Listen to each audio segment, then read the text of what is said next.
Welcome back to Energetically You, where we talk about optimal wellness, abundant mindset, and empowered decision making. I'm your host, Megan Swan, a wellness coach and consultant, and the founder of the Sustainable Integrated Wellness Approach. I help high-performance women thread more wellness into their lifestyle so that it becomes a way of life and not another checkmark on their to-do list. I design custom, approachable wellness lifestyles because I know there is no one-size-fits-all wellness. After working with me, women have more magnetic energy and confidence from within and ultimately make more aligned and empowered decisions for themselves. I am on a mission to empower more women through optimal wellness. Today on the podcast, I'm so excited to welcome Kassie. She is a sacred transformation guide, cacao ceremony facilitator, and energy healer. She specializes in holding sacred space for her clients to awaken their capacity for self-compassion, self-acceptance, and a deep honoring of themselves and their human journey. So excited to jump into this conversation with Kassie. I am a huge fan of cacao, and here where I live in Chiapas, it is an abundant resource, and I feel like it is this lost wisdom that is going to be increasingly brought to the forefront. And I really want to understand better this ins and outs of the cacao ceremony. So let's dive in. Welcome, Kassie. I'm so excited for this conversation. Thank you for being here. How are you this morning? Oh, I'm really excited to be here, just reflecting on getting to share what I love so much, which is about ceremony and cacao. And really the essence of that is opening our hearts as we move through this crazy wild time in humanity. So I'm excited to be here. Amazing. Well, I'm excited too, because this is something that's kind of been on my radar, honestly, to dive deeper into personally. It's definitely something going to be part of my upcoming retreat that I haven't really talked about publicly. It's still being in planning. But I live in Chiapas, Mexico, where they grow a lot of cacao, and this is a big part of the history of Mayan culture. And so, for a lot of reasons, I just love cacao nibs, and I'm very curious. And let's start. Did you get into ritual before this specific ritual, or did this specific ritual bring to the forefront for you the power of ritual? Great question. I would say I was already deep into exploring what ritual meant in my own life. I had already been facilitating retreats and women's circles, and in my own life being very intentional, starting my morning with a grounding in, with some breathing, with a morning routine. And then when I discovered cacao, it was like all of that amplified. And for me, and for the people I share it with as well, it's like that one constant. It's like an anchor in my morning. So, if maybe breath work doesn't fit that morning, or a meditation, or whatever else I like to kind of pull into my morning, cacao can always be there. And all it does require at least an intentional moment before running off and drinking it on the go. But as long as there's that intentional, take 3 breaths with the cacao, say my thank yous, and set an intention, it's like that's become the anchor in my day. And I was exploring cacao personally almost every single day for over a year before I started bringing it into the ceremonial spaces that I was holding. And it's just amplified the effects of people coming into heart connection with themselves and with each other. So it's been really beautiful. All right. Well, I don't know where to go next. I always have so many questions and then I forget them. But can you tease out for us first off? I know that there are sort of more elaborate ceremonies that are done with cacao. So tease out the difference between bringing it into your life as a daily ritual versus like the benefit and what it looks like, the other types of ceremonies that exist around it. I mean, personally, in my own experience, I've found that coming together in a group with other energies, with other souls that are here, the experience that you'll get in a ceremony like that is so amplified because all of our energies are merging together. We're connecting heart to heart with each other.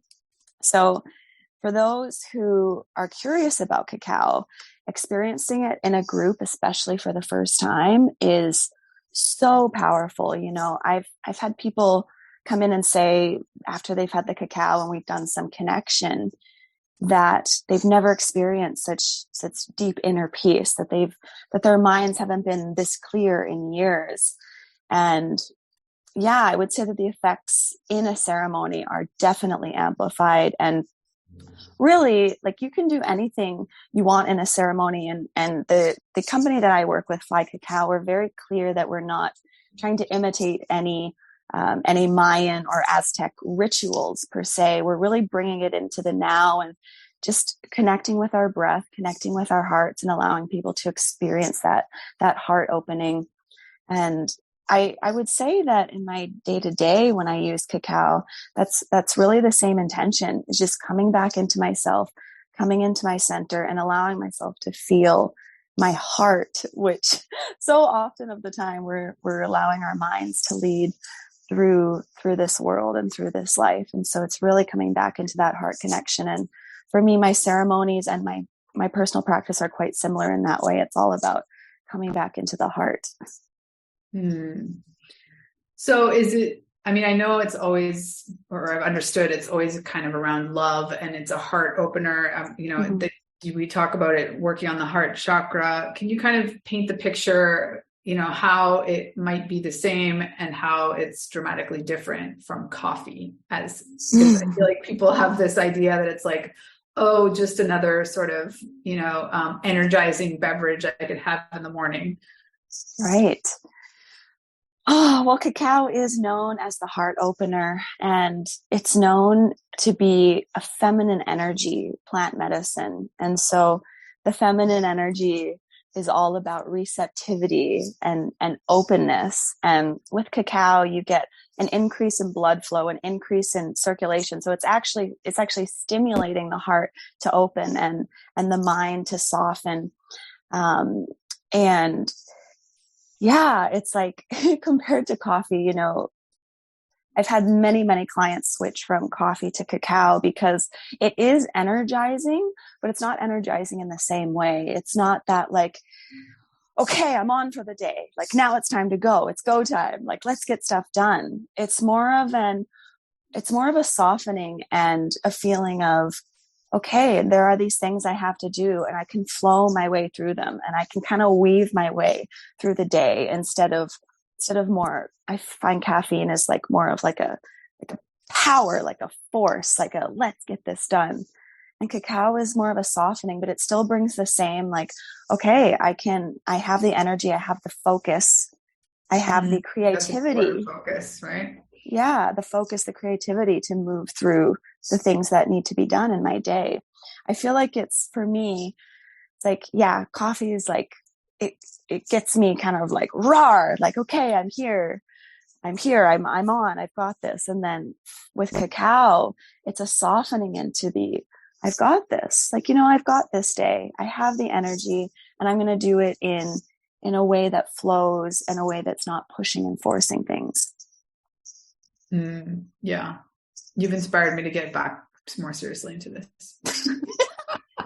It's one of those practices where I bring it in once in a while, but it really isn't a habit. And I wanted to talk as well, because here there's there's several, but and I guess I won't name names, but there's one place that has like a very cool concept around bringing, Mayan cacao culture, and, they make beautiful chocolates, but I love that they have, they do serve for coffee, but the big menu that's sort of, similar to what you would see in a coffee shop with all the different choices, there's 6, if not 7 types of hot chocolate or cacao that you can order just based on like the percentage of cacao and the Mayan is 100% cacao. So knowing, like, I think it's important for most people to understand that, you know, the Mayans didn't have sugar. The Spanish brought them sugar, and they never drank cacao in that sense. And that there's,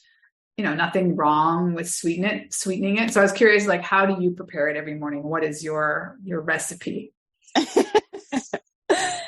Yeah, I like it a little sweet, I'll admit. So typically I prepare it with a little bit of cayenne pepper.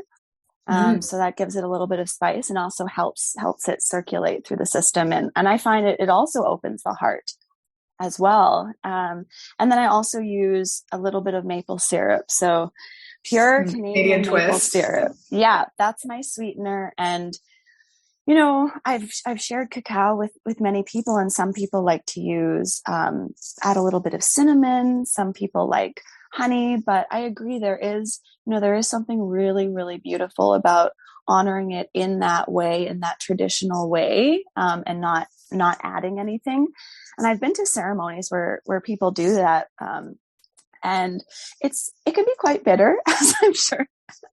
Well, I think it's bitter, but I think what I always find interesting when I drink it that way is just to appreciate it. Like, it's one of those things that our concept of, you know, what a hot chocolate should be and taste like, and this drink that's much more like filtered coffee. You know, like it's this, you know, a slightly different flavor, but the same idea of, like, you would probably add things to it to make it taste better, or just appreciate. I mean, there are, of course, the people that really enjoy that level of bitterness, but I like it actually, you know, at 90 or, you know, 70, but I can't.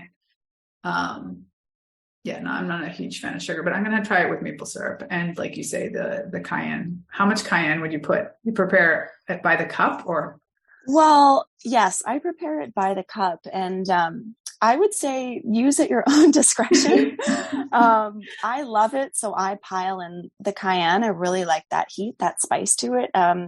But at my first few ceremonies that I facilitated, I did force quite a lot of coughing on some of our participants because I overestimated the cayenne. So I would say play around with that. And for the people who come to ceremony with me, I just use like a little dash, like the smallest amount. And they can still taste it. They're still like, there's something spicy in here. Yeah. And do you put cinnamon? No. I don't put cinnamon. No, but a lot of people do. Amazing. So tell us more about your current work and the way that you sort of bring this knowledge and ritual specifically to people and your clients. Yeah. Well, for me, like, ritual, and really the essence of ritual is sacredness. And over my healing journey, I've discovered how important it is to bring in this essence of sacredness into everything that we do, and how it amplifies everything in our life. It amplifies our ability to be present, to be fulfilled in each moment, to feel connected. And so, yeah, ceremony, ritual, it's such a big part of my life. And I started my healing journey about 7 years ago. And when I got into energy healing, I really started to see, because, you know, you're taught a framework essentially for a modality of healing, like energy healing. And over the last few years, it's really been about bringing in, like, ritualizing a session, like really getting people into the sacredness of this life, of this moment, of their bodies. So even in my energy healing sessions, I really focus on grounding people in and bringing them back to the present moment, bringing them into their breath, and really feeling the sacredness of life. And that translates into my ceremonies as well. It's like, you know, all people really need is a space to come and feel safe and nurtured, and like they can just be however they're showing up. And ceremony is such a beautiful beautiful way to bring people together like that. And obviously it's been used for so many centuries in this way to help people come and release and process and move through whatever's coming up for them. But yeah, it's like, I would say that when I started doing, holding ceremonies, it was a huge catalyst for me to deepen my own practice in my own life and bring more ritual into my own life. And I would say that now now it's everything to me. I'm traveling. I just have a carry-on backpack, and in there I've got all my crystals. I've got my sage. I've got my partner's like, thank you for bringing all of that. Like, thank you for being so prepared. And it's like, now I can't not have those things with me, because I feel like taking those intentional moments in whatever way that looks like for you is so important. And it helps me to stay grounded, to come back to my body when life gets chaotic, maybe when my mind gets out ahead of me, and really, really ground back into, okay, everything's okay. I'm safe. I'm here and I'm safe. Yeah. Can we deconstruct that word a little bit? Because to me, it can be, I think, a little woo for people, or not, maybe not intimidating, but they don't necessarily resonate or think they resonate with the word sacred. To me, it just means bringing a lot more presence and intention to whatever you're doing, be it a ceremony, be it the way you're starting your day, the way that you're having a conversation with a loved one, the way that you're sort of trying to, you're doing something to commemorate or, make an event more special. I'm curious, how would you define sacred? That's a great question. I feel like every single thing that we move through in this life is sacred. All of our shadows and pains, whenever those challenging things come up, that is sacred. This is the journey that we're on. And it is kind of a little bit woo-woo, and it does bring in more of that spiritual aspect. But I just tell people, almost everyone that comes to ceremony has some connection with a higher source, or with the universe, or they're like, the universe has my back, whatever it is that they say and believe. And for me, sacredness is really coming into the knowing that every single thing that I'm moving through is exactly what I'm meant to be moving through and deserves to be honored. And by taking those intentional moments to reconnect with myself, whether it's through cacao or with sage or with crystals or meditation, it reminds me to honor every piece of this journey that I'm moving through.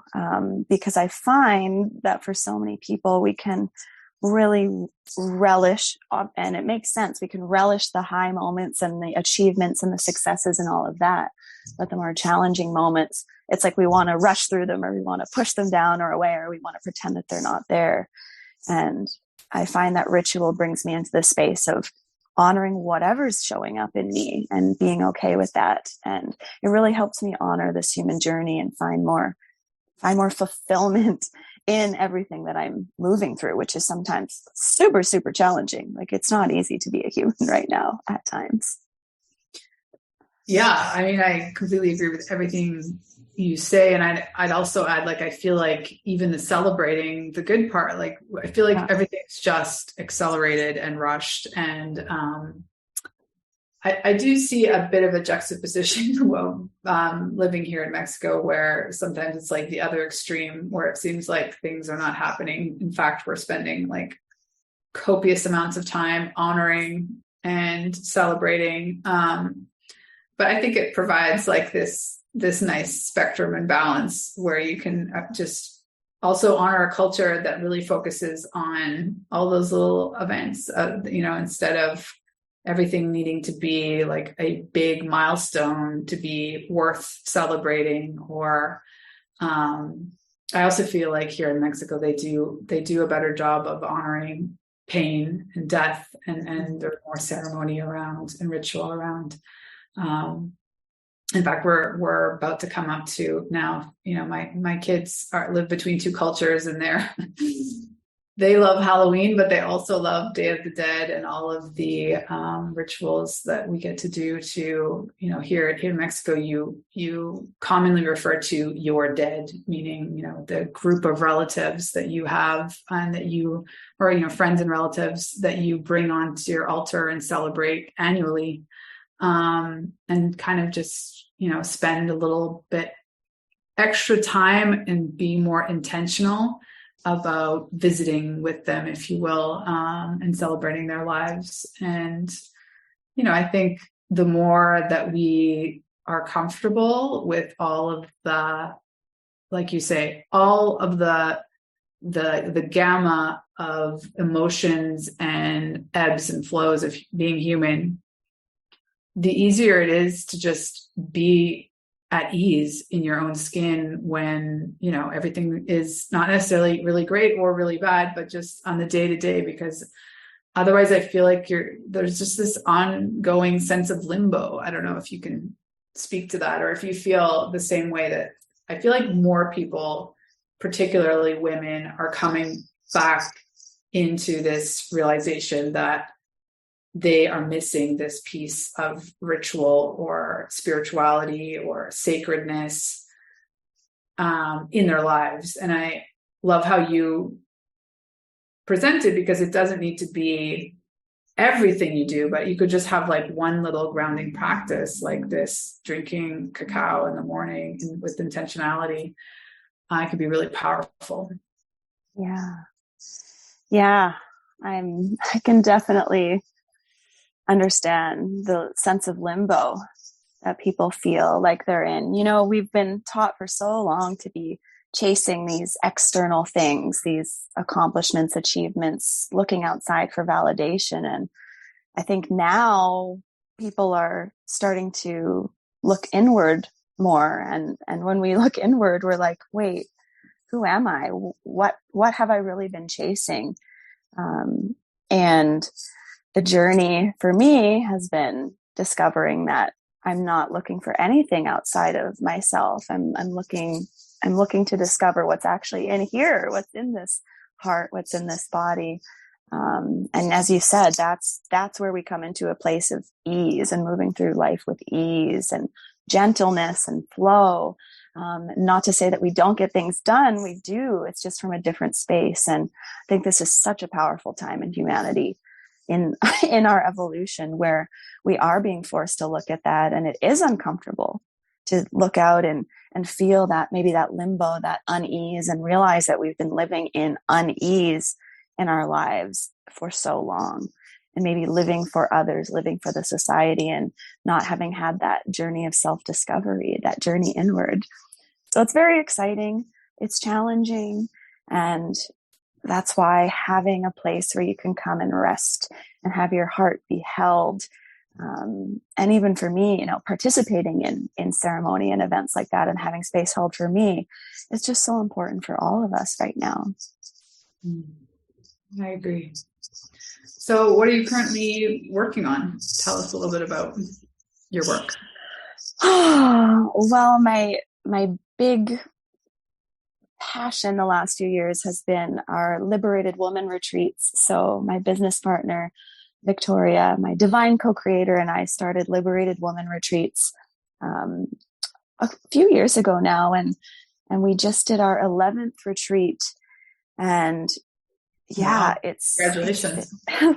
Thank you. It was amazing. It was 11 participants, our 11th retreat. And that's really just traveled through essentially word of mouth, people telling friends about their experience and coming and joining us. So we're really excited to continue with those. And I'm actually, my journey is taking me to Mexico, where yes. I'll be spending the fall in Mexico and just really really immersing myself in the culture there and seeing what kind of things I can get involved with there. I will be obviously working remote then. So I do my energy healing sessions online, as well as some coaching and but really seeing how I can be of service, and also how what I can receive from being in Mexico. I know that there's so much to offer. And as you shared, like the honoring of more aspects of life than we tend to honor in Canada and in the US, the honoring of the pain, the honoring of the ancestors. I'm really excited to just be immersed fully in that space. Yeah. I shared a quote today that I think is really incredible and pertinent here, and beautiful in its simplicity, that healing is ancestral wealth or generational wealth. Healing yourself is generational wealth. And I really hit home. Wow. So yeah, well, if you need any tips on where to look for centers of cacao ceremony, because there, I'm sure, are some of the more touristy areas, but I know a lot of people that have done deep dives in studying this, and they were never going anywhere that I'd heard of. They were going to like very isolated parts of Mexico. So there's that. And then also, is it to be announced the 12th retreat? That'll be next year? Yes, it'll be early 2023. Oh my goodness, I have not said that yet. 2023. Wow. Yeah, that's the plan. And I've also been working with another two wonderful soul sisters on a retreat for spiritual entrepreneurs, for light workers. So the Heart of Creation, we've called that. And it's going to be a full immersive experience as well for people who are already healers, or who are wanting to get into this space, and really want to make sure that they're doing it from a heart-centered space and creating that vision, creating that flow, creating that work plan from a heart-centered space. And I think that, yeah, that's the journey that we're on, is the journey back into the heart. Mm-hmm. Well, I think that's a perfect place to leave this. We'll share the links that you sent me in the show notes. And yeah, looking forward to hearing all about your upcoming retreats and offerings. So let's definitely keep in touch. And yeah, anything else you want to leave us with? Oh, this has been wonderful. Thank you for inviting me. I feel really full getting to share about cacao. And my message to everyone is gentleness, lots of gentleness on yourself. It's something that I see really, really beautifully comes in with the cacao, is like a gentleness around what we've been moving through, a gentleness around anything that we might have been being hard on ourselves for, or feeling like was too painful to bear. There's like a gentleness that it's okay. And so calling in lots of gentleness and compassion for whatever you're moving through, as this is a wild time, but it's meant. Everything that's happening is meant to open you up to your heart, to your beautiful heart. Well, thank you. That's beautiful. And I hope we get to share cacao together someday. Me too. Maybe here, maybe there. I don't know, but we'll be in touch. Sounds good. Thank you so much, Megan. Thank you. Thank you, everyone, for listening today on Energetically You. If you enjoyed the episode, please share it with a friend that you know might also enjoy it. You can also support us by subscribing to the podcast on the platform that you listen to us and leaving a review. You can connect with Kassie through the show notes. You can also connect with me. You might have noticed I'm now on TikTok as well. Really having a lot of fun, just being a little bit more raw in myself and a little less curated than I am on Instagram. And yeah, I'm always all ears to hear of any particular topic you would like to have covered on the podcast. You can always email me at meganswanwellness@gmail.com. Have a beautiful day.